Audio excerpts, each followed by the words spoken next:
बिस्मिल्लाहिर्रहमानिर्रहीम। अस्सलाम वालेकुम। कैसे हैं आप सब? उम्मीद है सब ठीक ठाक होंगे। तो आज फिर एक न्यू रेसिपी के साथ हाजिर हूँ। बनाने जा रही हूँ छोलिया पुलाव। बहुत ही ज़बरदस्त। जो लोग पाकिस्तान में रहते हैं उनको तो ये पता होगा ये क्या चीज़ है। बहुत ही मज़े के बनते हैं, बहुत ही मेहनत से निकलते हैं। तो चलिए स्टार्ट करते हैं इसकी रेसिपी। बनाने जा रहे हैं हम छोलिया पुलाव। तो उसके लिए मैंने ये मीडियम साइज़ का प्याज लिया था, वो इसमें ऐड कर दिया। जैसे ही ऑयल गर्म हुआ, अब हमने इसका लाइट गोल्डन कलर करना है और अच्छे से जब ये गोल्डन कलर हो जाए, देखिए जी थोड़ा सा मज़ीद हम इसको गोल्डन कर लेंगे ताकि हमारा जो प्याज का कलर है बड़ा अच्छा सा चावलों में आए। इसलिए थोड़ा सा इसको डार्क करेंगे। तो ये देखिए जब ये डार्क हो चुका है, अब इसमें थोड़ा सा पानी ऐड करेंगे ताकि जो प्याज है अपना कलर जो है रिलीज़ कर दे। तो इसके बाद मैंने ऐड कर दी इसमें 1 टेबल स्पून अदरक का पेस्ट। प्याज का कलर भी बड़े खूबसूरत सा निकला है। अब 1 से 2 मिनट मज़ीद हम इसको फ्राई करेंगे अदरक की, ताकि रॉ स्मेल जो है निकल जाए और ज़बरदस्त सा फ्लेवर जो है वो इसमें आ जाए। और हमारे राइस बहुत ही मज़े के बनते हैं, आपने इसको ज़रूर ट्राई करना है। तो इसके बाद हमने इसमें ऐड की हैं सब्ज़ मिर्चें। बड़ा ही ज़बरदस्त फ्लेवर आता है ग्रीन चिलीज़ ऐड करने से। 6 से 7 मेरे पास थी, उस तरह मैंने इसको काट कर डाल दिया। साथ ही टमाटर ऐड किए हैं, 2 खूबसूरत से लाल टमाटर। अच्छा जी, 2 और मीडियम साइज़ के टमाटर थे, उनको ऐड करने के बाद अच्छे से भुनाई करेंगे ताकि हमारे जो टमाटर हैं वो अच्छे से सॉफ्ट हो जाए। 3 से 4 मिनट हमने इसको भुनाई कर लेनी है। मसालों की तरफ आते हैं, जिनमें मेरे पास 2 टेबल स्पून भरकर नमक है, 2 नमक और 2 टेबल स्पून मेरे पास खुश्क धनिया पाउडर है, 1 टेबल स्पून दाढ़ा मिर्च थी और कुछ गरम मसाले, खड़े मसाले थे। तो अच्छे से बुनाई हमने जो है वो कर ली है। अब जो मसाले मैंने आपको बताया है, नमक, धनिया पाउडर और दाढ़ा मिर्च, और उसके बाद जो गरम मसाला है, खड़े मसाले हैं, उस तमाम स्पाइसेस को ऐड करेंगे और मज़ीद 4 से 5 मिनट इसकी अच्छे से बुनाई कर लेंगे ताकि मसाला जो हमारा अच्छा से रेडी हो जाए और हमारे चना पुलाव में 4 चाँद लगा दे। तो आपने मेरी इस रेसिपी को ट्राई ज़रूर करना है, बहुत ही मज़े के बनते हैं। पाकिस्तान में जो रहते हैं तकरीबन तमाम के तमाम लोग ही ये रेसिपी को लाइक करते हैं।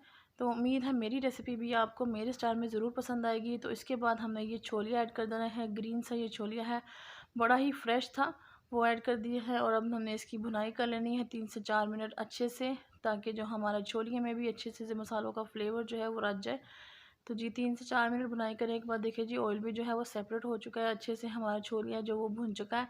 अब इस पॉइंट पर हमने क्या करना है, इस पॉइंट पर हमने ऐड करना है पानी। अच्छा जी, चावल जो मेरे पास थे वो मेरे पास 1.5 किलो चावल थे, तो उसके हिसाब से मैं इसमें 5 गिलास पानी ऐड कर रही हूँ। 5 गिलास पानी ऐड करने के बाद हम इंतज़ार करेंगे कि इसको बॉयल आने का। फिर उसके बाद आपको बताती हूँ नेक्स्ट स्टेप क्या करना है। और चावलों को हमने 1 घंटे के लिए पहले भिगो कर रख दिया था। अब इस पॉइंट पर देखिए पानी जो है बॉयल होना शुरू हो गया है। चावल ऐड कर रही हूँ। इतने चावल ऊपर होने चाहिए, जब आप इसमें चेक करना हो कि चावल बड़े परफेक्ट बनेंगे। इतने चावल आपके जो आप जब आप चावल डालें तो चावल पानी से थोड़े से ऊपर हो, फिर आपके चावल जो परफेक्ट बनेंगे। अच्छे से मिक्स करेंगे और इस पॉइंट पर आप थोड़ा सा नमक टेस्ट कर सकते हैं, अगर कम हो तो डाल लें। मेरा बिल्कुल ठीक था इसलिए मैंने नहीं डाला। तो अब हम इसको बॉयल आने देंगे, चावलों को 1 से 2 मिनट कवर कर देंगे ताकि जो हमारा जो पानी है वो ड्राई हो जाए। देखिए जी पानी जो है ऑलमोस्ट ड्राई हो चुका है। ये अब सिचुएशन आ गई है कि हम इसको कवर करके दम दे दें और एक दफ़ा इसको हिला देते हैं ताकि चावल जो है वो ज़्यादा नीचे ना लग जाए। बिल्कुल आराम से हिलाएंगे ताकि हमारे चावल जो है वो टूटे ना और अच्छे से बने खिले खिले से राइस। अब इसको हम 10 से 15 मिनट के लिए दम पर दे देंगे और इसके बाद आपको चेक कराते हैं कि हमारे राइस कैसे बने हैं।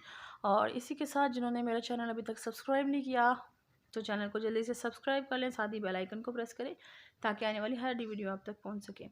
तो चना पुलाव छोलिया पुलाव हमारा जो है वो रेडी हो चुका है। देखिए जी कितने मज़े के लग रहे हैं, लुक बहुत ही मज़े के बने थे। यकीन माने कि आप भी इसको बनाएं, आपको ये बहुत पसंद आएगी। और ये है फाइनल लुक मेरे छोलिया पुलाव की। तो रेसिपी को ट्राई ज़रूर करना है, मुझे फ़ीडबैक भी देना है कि आपको मेरी ये रेसिपी कैसी लगी है। वीडियो अच्छी लगी तो वीडियो को लाइक ज़रूर करना है, दोस्तों और फैमिली मेम्बर्स के साथ शेयर भी करना है। तो बहुत ही सिंपल सी रेसिपी है, बहुत ही मज़े के बनते हैं। छोलिया तो हमारे जो फैमिली में बहुत ही शौक़ से खाते हैं, आप भी इसको ज़रूर ट्राई कीजिएगा। पाकिस्तान में तो ये सीज़न में आती है, बाहर के मौसम से शुरू होती है, तो आजकल इसका सीज़न है। तो आप भी इसको बनाएं और इन्जॉय करें, बहुत ही मज़े के साथ। रायते के साथ भी खा सकते हैं और वैसे भी। तो वीडियो को अच्छी लगी तो वीडियो को लाइक ज़रूर कीजिएगा। तब तक के लिए अल्लाह हाफ़िज़।